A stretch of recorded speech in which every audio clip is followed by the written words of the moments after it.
से जुड़ी बड़ी खबर। रांची में इंटरनेट बंद कर दिया गया और इसको लेकर हाईकोर्ट में सुनवाई हुई है। इंटरनेट सेवा को पूरी तरह ठप करने को गलत बताया गया। कोर्ट ने इंटरनेट सेवा तुरंत चालू करने के निर्देश दिए। कोर्ट के आदेश पर झारखंड में इंटरनेट सेवा चालू की जा चुकी है। प्रिंसिपल सेक्रेटरी होम वंदना डाडिल हाईकोर्ट में हुई उपस्थित। कोर्ट के आदेश पर सर्विस प्रोवाइडर भी उपस्थित हुए। राज्य सरकार को 6 हफ्ते में जवाब दाखिल करने के निर्देश दिए गए। सीजीएल परीक्षा की वजह से कल भी बंद किया गया था इंटरनेट। आज भी सुबह 4 बजे से ही इंटरनेट बंद कर दिया गया था। इस वक्त की बड़ी खबर रांची से आपको बता रहे हैं। जेएसएससी सीजीएल परीक्षा के मद्देनजर सरकार की तरफ से इस पर पूरी एहतियातन इंटरनेट सेवा को बंद करने का कदम उठाया गया। कल भी ये परीक्षा ली गई थी और आज भी 3.19 लाख अभ्यर्थी इस परीक्षा में बैठ रहे हैं, जिसकी सुरक्षा को देखते हुए इंटरनेट सेवा राज्य भर में बंद कर दी गई थी और इसी को लेकर कोर्ट ने संज्ञान लिया और कोर्ट की तरफ से आदेश दिया गया है कि जल्द से जल्द इंटरनेट सेवा को बहाल किया जाए। आपको बता दें कि झारखंड में इंटरनेट सेवा बहाल की जा चुकी है और साथ ही साथ राज्य सरकार से जवाब दाखिल करने की मांग की जा रही है कि जल्द से जल्द आप इस पूरे मामले पर जवाब दाखिल करें कि आखिर किसकी अनुमति से, किस वजह से इंटरनेट को बंद किया गया। आज सुबह 4 बजे से इंटरनेट बंद था। इस पूरी खबर की अधिक जानकारी के साथ राजधानी रांची से न्यूज 18 संवाददाता संजय सिन्हा हमारे साथ लाइव जुड़ चुके हैं। संजय, ये बताइए कि सबसे पहले क्या है ये पूरा मामला? इंटरनेट सेवा बंद किया गया, फिर इससे वापस सुचारू रूप से शुरू भी कर दिया गया है। कोर्ट की तरफ से क्या कुछ कहा गया? लगातार दूसरे दिन भी आज आपको जो इंटरनेट सेवा जो बंद रही, इसको लेकर के कल ही जो है एक जो कह सकते हैं झारखंड स्टेट बार काउंसिल के जो अध्यक्ष हैं राजेंद्र कृष्णा, इनकी ओर से आपको जो है जनहित याचिका दाखिल की गई थी और आज उन्हीं के विशेष आग्रह पर आज झारखंड हाईकोर्ट में सुनवाई हुई और कोर्ट के आदेश पर आज जो प्रिंसिपल सेक्रेटरी होम जो है वंदना डाडेल मैडम, वो भी आज कोर्ट में उपस्थित हुई। उसके बाद आपको जो जितने भी ऑपरेटिंग सिस्टम जो है जो आपको तमाम लोग आज कोर्ट में आए और उसके बाद कोर्ट ने तुरंत कहा कि आप जल्द से जल्द इंटरनेट सेवा जो है उसको बहाल कीजिए। और दूसरी बात यह है कि इसमें जो है ये जो आपने पूरी तरह जो आपने इंटरनेट सेवा 2 दिनों तक बंद की है, उससे कोर्ट ने पूरी तरह गलत बताया है और राज्य सरकार को कहा है कि आप इस पर 6 हफ्ते के अंदर जो है जवाब दाखिल कीजिए। तो कोर्ट ने कहा कि आप इंटरनेट सेवा को इस तरीके से तुरंत बाधित नहीं कर सकते हैं, बंद नहीं कर सकते हैं और इस मामले में पूरे राज्य सरकार को कहा गया कि आप 6 हफ्ते के अंदर जो है आप इसमें जवाब दाखिल कीजिए। कल जब सुनवाई हुई थी आपको बताते कोर्ट ने कहा था कि राज्य सरकार के पास ऐसी कौन सी पॉलिसी है जिसके तहत इंटरनेट सेवा बंद की जा सकती है। जी, और देखिए जैसे ही जब कोर्ट का आज आदेश आया तो आज इंटरनेट सेवा तुरंत बहाल भी कर दी गई और आप देख सकते हैं कि जो मोबाइल डाटा, हालांकि कुछ ऑपरेटिंग सिस्टम से जो एयरटेल का जो है वो तुरंत शुरू हो गया, तकरीबन 12:45 बजे के आसपास, या कर सकते हैं कि 12:55 के आसपास एयरटेल की सेवा भी शुरू कर दी गई थी। लेकिन इंटरनेट सेवा जिनके घर में वाईफाई है, जो अन्य सुविधाओं के माध्यम से इंटरनेट सेवा लेते हैं, उन्हें इंटरनेट सेवा बहाल कर दी गई। जी संजय, हम आपसे ये भी जानना चाहेंगे कि कोर्ट की तरफ से ये भी कहा गया है कि जवाब दाखिल किया जाए। राज्य सरकार इस पर क्या संज्ञान लेगी, कैसे जवाब दाखिल किया जाएगा, क्या कुछ कहा जा सकता है राज्य सरकार की तरफ से अपने पक्ष में? देखिए इस मामले में लगातार 2 दिन सुनवाई हुई। आज विशेष आग्रह पर रविवार को भी सुनवाई। कोर्ट की ओर से कल ये कहा गया था, राज्य सरकार ने अपना पक्ष रखा था कि जो आपको जेएसएससी सीजीएल की जो परीक्षा चल रही है वो परीक्षा कदाचार मुक्त हो, क्योंकि पेपर लीक के जो मामले आते हैं, वो पेपर लीक के जो मामले हैं वो एक तरीके से कह सकते हैं कि वो जिसकी पुनरावृत्ति नहीं हो, इसको लेकर कदाचार मुक्त परीक्षा की कोशिश से राज्य सरकार कर रही है और इसी को लेकर इंटरनेट सेवा बंद की गई है। तो अपनी ओर से राज्य सरकार ने पक्ष रखा, लेकिन कोर्ट ने कहा कि आप इस तरीके से सेवा बंद नहीं कर सकते हैं और इस मामले की, चूंकि इस मामले की सुनवाई फिर बाद में होती, लेकिन कह सकते हैं कि 2 दिन लगातार जो है कह सकते हैं कि आज भी सेवा जिस तरीके से कहा गया था कि परीक्षा 2 दिन चलेगी, तो आज भी इंटरनेट की सेवा बंद कर दी गई। तो आज वाकई संजय, हम समझ सकते हैं कि इस पूरे मामले को लेकर कोर्ट ने भी संज्ञान लिया है और इंटरनेट सेवा को एक बार फिर से सुचारू रूप से शुरू कर दिया गया है। इस वक्त की बड़ी खबर अपने दर्शकों तक हम पहुंचा रहे थे आपके माध्यम से। बहुत बहुत शुक्रिया आपका हमारे साथ जुड़ने के लिए। और झारखंड में लगातार दूसरे दिन इंटरनेट सेवा बंद थी और ऐसे में कारोबार और बैंकिंग सेवा पर सबसे ज्यादा असर देखा जा रहा है, क्योंकि छोटे से छोटे कारोबारी भी अब नगद से ज्यादा यूपीआई से पैसों की लेन देन करते हैं। लोग अब बैंक जाने से ज्यादा मोबाइल से ही बैंकिंग सेवा का लाभ उठाते हैं। और ऐसे में मोबाइल इंटरनेट बंद होने से लोगों को काफी दिक्कतों का सामना करना पड़ रहा था। छात्रों को जहां ऑनलाइन क्लास करने में परेशानी हो रही थी, वहीं ऑनलाइन टिकट बुकिंग भी नहीं की जा सक रही थी। और हाईकोर्ट में सुनवाई के दौरान इन सभी परेशानियों को समझते हुए, इसे मद्देनजर रखते हुए कोर्ट ने तुरंत इंटरनेट सेवा बहाल करने का आदेश दिया, जिसके बाद से अब इंटरनेट सेवा बहाल की जा चुकी है। तो आप समझ सकते हैं कि इंटरनेट बंद होने से कितनी सारी सेवाओं पर रोक लग गई और कोर्ट के आदेश के बाद से इन सेवाओं को सुचारू रूप से फिर से शुरू किया जा सका है। बढ़ते आगे, रामगढ़ में भी 35 केंद्रों पर सीजीएल की परीक्षा ली जा रही है। कुल मिलाकर 10,400 से ज्यादा अभ्यर्थी इसमें शामिल हो रहे हैं। परीक्षा शांतिपूर्ण और साफ सुथरी ली जाए, इसके लिए व्यापक इंतजाम किए गए हैं। मजिस्ट्रेट की तैनाती के साथ ही फ्लाइंग स्क्वाड को भी लगाया गया है। परीक्षा के दौरान इंटरनेट सेवा बंद किए जाने का ज्यादातर अभ्यर्थियों और अभिभावकों ने स्वागत किया। हालांकि कुछ अभ्यर्थियों को परेशानी भी उठानी पड़ी। ये एक बेहतर कदम है सरकार के द्वारा। एक एग्ज़ाम के प्रति और स्टूडेंट के प्रति जो रुझाव होना चाहिए, जो झुकाव होना चाहिए सरकार का, वो अभी दिख रहा है। पिछले आप एग्ज़ाम में देख सकते हैं 2016 में पेपर कैंसिल हुआ, पिछले बार जनवरी में पेपर कैंसिल हुआ। अभी देखा जाए तो शायद नेट बंद करने में कुछ लोगों को दिक्कत जरूर है, लेकिन थोड़ा सा उसके लिए आपको कंसिडर करना होगा और उसके लिए आप ही लोग का बच्चा लोग एग्जाम दे रहा है। नेट के द्वारा कुछ पेपर लीक हो जाता है, लोग परेशानी में गिरे हुए रहते हैं, बेरोजगार बैठे हुए हैं, थोड़ा कष्ट करना होगा। हेमंत सरकार का अच्छा ही सराहनीय कदम है, क्योंकि इंटरनेट सेवा से जो इधर से उधर फैलता था उसे रोकने में कामयाब हुए। सरकार चाहती है कि एग्ज़ाम में कोई बाधा नहीं पहुँचे। कैंडिडेट के लिए इंटरनेट बंद कर देना बहुत दिक्कत होता है। सेंटर बहुत घुस के अंदर है, पता तक नहीं चलता। अगर लाइव लोकेशन हम लोग को पता नहीं रहता या सेंटर हम लोग सर्च भी करें तो बहुत दिक्कत है। हम कल रात से ही आए हुए हैं, आपसे कल रात से ही ढूंढा जा रहा है सेंटर कहाँ पे है। तो यहाँ का लोकल लड़का के मदद के हम यहाँ पहुँचे हैं। 904 परीक्षार्थियों को भाग लेना है, लगभग 50% लोग अपीयर हो रहे हैं। सर, शांतिपूर्ण परीक्षा संपन्न कराने के कितने मजिस्ट्रेट और कितने पुलिस बल की प्रतिनिधित्व है? सभी परीक्षा केंद्र पे हमारे स्टैटिक मजिस्ट्रेट हैं, सभी पे हमारे ऑब्जर्वर हैं और 17 अलग से फ्लाइंग स्क्वाड के लिए मजिस्ट्रेट लगे हुए हैं। तो रामगढ़ में कई लोगों ने इंटरनेट बंद किए जाने का स्वागत किया, लेकिन रांची एयरपोर्ट पर यात्रियों को काफी परेशानियों का सामना करना पड़ा। रांची एयरपोर्ट पर यात्री इंटरनेट नहीं होने की वजह से टैक्सी बुक ही नहीं कर पा रहे थे और इसी की वजह से उन्हें काफी देर तक इंतजार करना पड़ा। होने के कारण कांटेक्ट नहीं हो पा रहा है टैक्सी ऑनर से। टैक्सी से बात नहीं हो पा रही है, बात बुकिंग करने में लेट हुआ। हाँ, इसके कारण हरास हुआ, कांटेक्ट नहीं हुआ, टाइम लैप्स हुआ। बहुत दिक्कत हो रहा है, कैब बुक नहीं हो रहा है। इतने दूर से आए हैं थके नेट नहीं चल रहा है, बहुत बड़ा प्रॉब्लम है इससे ना। सभी को सब कुछ यहाँ उपलब्ध नहीं ना है। चला रहे हैं हम लोग ऑनलाइन बुकिंग अभी नहीं मिल रहा है। ओला छोड़ के जब हम लोग यहाँ पर चला भी रहे हैं तो हम लोग को खदेड़ा जा रहा है। कौन भगाता है? तरह का सीआरपीएफ का जवान खदेड़ रहा है, बहुत तरह का दिक्कत भी हो रहा है। पसीना में भगा दिया जाता है, कुछ ड्राइवर को छोड़ दिया जाता है, कुछ को पकड़ने के लिए छोड़। और इसी बीच राजधानी रांची से बड़ी खबर आपको बताएं, देर रात बार खुले होने पर एक्शन हुआ है। सुखदेव नगर पुलिस की कार्रवाई की गई। मॉल ऑफ रांची के बार में छापेमारी, मैनेजर मनीष सिंह गिरफ्तार हुआ। साउंड सिस्टम और शराब जब्त, हाईकोर्ट के निर्देश का उल्लंघन था, इसीलिए इस पूरे मामले को संज्ञान में लेते हुए मॉल ऑफ रांची के बार में छापेमारी की गई। रांची से ये बड़ी खबर आपको बता रहे हैं। इस पूरी खबर की अधिक जानकारी के साथ न्यूज 18 संवाददाता रांची से ओम प्रकाश फोन लाइन पर हैं। ओम प्रकाश, क्या कुछ जानकारी है? साउंड सिस्टम और शराब की भी जब्ती हुई है, क्या कार्रवाई की गई?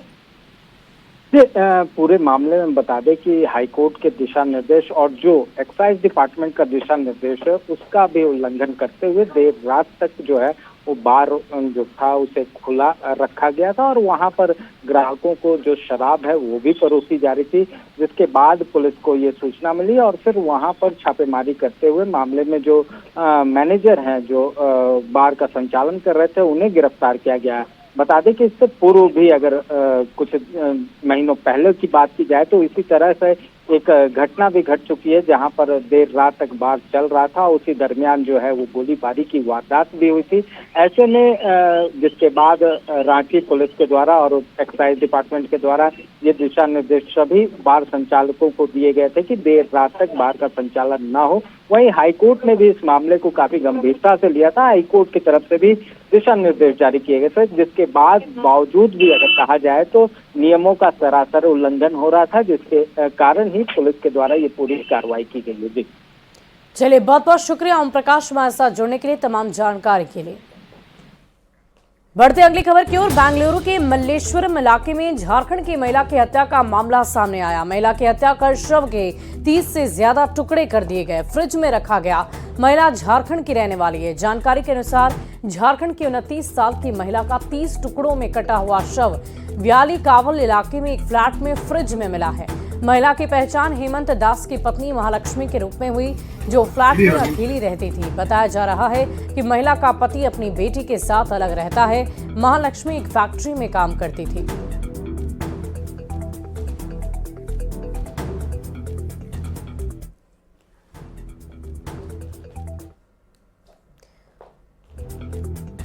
और कर्नाटक के मल्लेश्वरम में महालक्ष्मी के रहने की खबर है। मल्लेश्वरम में एक फैक्ट्री में वो काम करती थी, स्टाफ मेंबर के रूप में काम करती थी महालक्ष्मी। इसकी भी जानकारी आई। पिछले 2 हफ्तों से वो फैक्ट्री गए ही नहीं थी। कंपनी की ओर से कई बार उसे फोन भी मिलाया गया, लेकिन महालक्ष्मी का फोन लगातार बंद आ रहा था। फैक्ट्री के उसके साथियों ने भी फोन किया, लगातार फोन के बाद भी कोई जवाब जब नहीं मिला। फ्रिज में महालक्ष्मी का शव 30 से ज्यादा टुकड़ों में मिला है।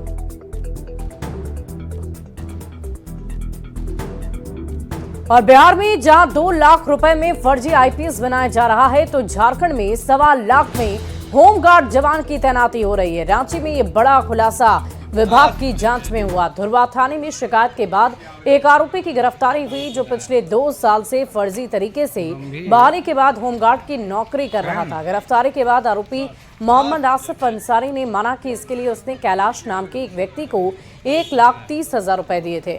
विभागीय जांच में ये बात सामने आई है कि पैसे लेने वाला कैलाश यादव कोई और नहीं, होमगार्ड में ही डिप्टी कमांडेंट है, और उसने एक लापता जवान के नाम पर उसको ड्यूटी दे दी थी। अब आरोपी डिप्टी कमांडेंट सहित 3 आरोपियों की तलाश तेज हो गई है। कितना दिए थे? 1,30,000। कौन लिया था? कैलाश। कौन कैलाश?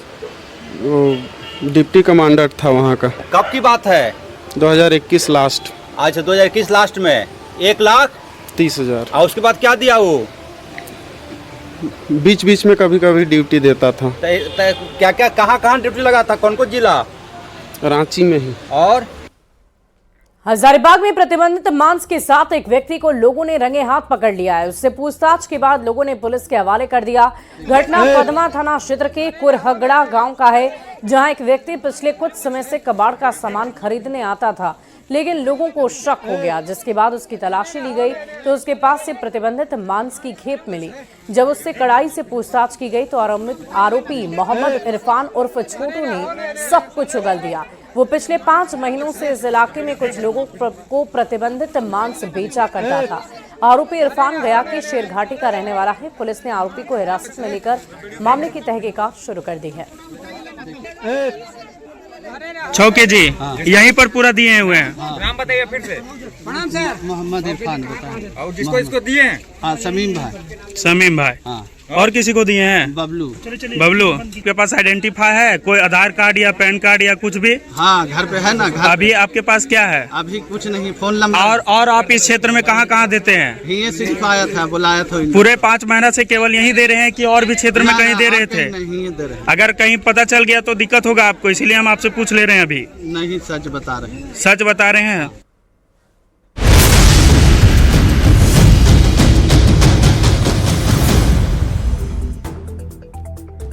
और बिहार में लोकसभा चुनाव में 100% स्कोर करने के बाद चिराग पासवान की पार्टी एलजेपी झारखंड में भी दमखम दिखाने की तैयारी में जुट गई है। विधानसभा चुनाव में एलजेपीआरबी एनडीए के साथ मैदान में उतरने की तैयारी में है, लेकिन अगर सम्मानजनक सीटों पर बात नहीं बनती है तो चिराग की पार्टी नई रणनीति अपना सकती है, जिसको लेकर जमशेदपुर में एलजेपीआर रामविलास के नेताओं ने जेडीयू नेता सरयू राय से मुलाकात की है और कई मुद्दों पर बातचीत भी की है।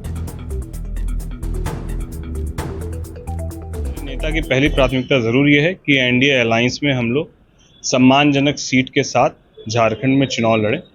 यदि सम्मानजनक सीट नहीं मिलती है तो पार्टी के विस्तार को ध्यान में रखते हुए फिर पार्टी वैकल्पिक क्या निर्णय लेगी वो पार्टी के शीर्ष नेतृत्व मिलकर तय करेंगे। ऐसे ही हमारी स्थिति संभली है बिहार में। हम लोग चाहते हैं कि पार्टी भी मजबूत बने, पार्टी का दायरा बढ़े झारखंड में, और हम लोग आने वाले विधानसभा चुनाव में पार्टी का भी प्रतिनिधित्व हो। इस सिलसिले में हम लोग यहाँ हैं। अगले चुनाव में विधानसभा में ये अपने लिए सीटें तलाश रहे हैं और पहली प्राथमिकता इनकी है कि एनडीए घटक के रूप में ही चुनाव लड़ें। राष्ट्रीय नेतृत्व एक दूसरे से बात करेगा, कहीं अड़चन आती है तभी विकल्प सोचेंगे। अभी विकल्प को इन्होंने खुला नहीं रखा है, एनडीए के साथ ही लड़ना चाहते हैं। और धनबाद में बीसीसीएल के अंतर्गत संचालित आउटसोर्सिंग कंपनियों पर लगातार मनमानी के आरोप लग रहे हैं। इसी कड़ी में पश्चिमी मुनी डी एरिया में संचालित हिंदू आउटसोर्सिंग कंपनी पर मनमानी का आरोप लगा है। आपको बता दें कि 150 मजदूरों की छटनी कर काम से हटा दिया गया, जिसके विरोध में लोग भूख हड़ताल पर बैठे हुए हैं।